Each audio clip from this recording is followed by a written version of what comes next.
Dos buat apa? Tengah check bateri. Kenapa kena cek bateri? Kadang kereta ni kalau masalah kadang-kadang bukan sebab komponen, sebabkan bateri dia sendiri. Boleh nampak kat sini lah, state of health dia pun dah 66. So owner cakap kereta dia tinggal 1 malam dah tak boleh start. Current leak ke? Currently kita tengok bacaan dia normal.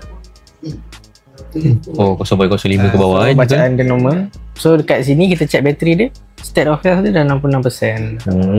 Faham. Tapi kan, sebenarnya aku ada benda nak tanya kau. Benda lain lah, bukan pasal current leak ni. Apa benda? Orang ada tanya kita, kalau pasang GPS tracker tak ikut spek, boleh rosakkan sistem kereta tak? Boleh. Kalau kata wiring ni tak ikut, kata wiring ni dapat support berapa ampere, so kita bagi dia berapa ampere. So kalau dah terlebih, wiring tu akan jadi panas dan dia akan mudah terbakar. Biasa kita pakai wire apa? Kita akan pakai automotive grade lah, dan kita akan tengok berapa banyak current yang kita nak lalukan dekat dia. Wire yang kita beli dekat macam kedai hardware tu tak boleh pakai lah? Tak boleh. So kita akan cari yang orang kata automotive grade lah.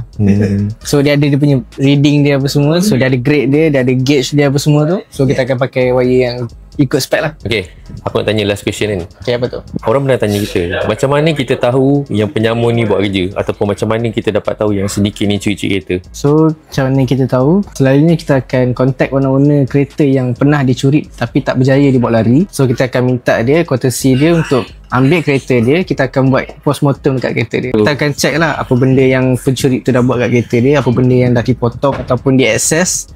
So daripada situ kita boleh tahu lah macam mana SOP pencuri ni buat kerja. Kau ada message tak untuk owner-owner kereta kat luar sana yang nak secure kereta dia orang daripada penyamun-penyamun kereta ni? Senang je. Kau PM je kita orang. So kita akan explain satu A sampai Z pasal security kereta ni untuk secure kereta korang.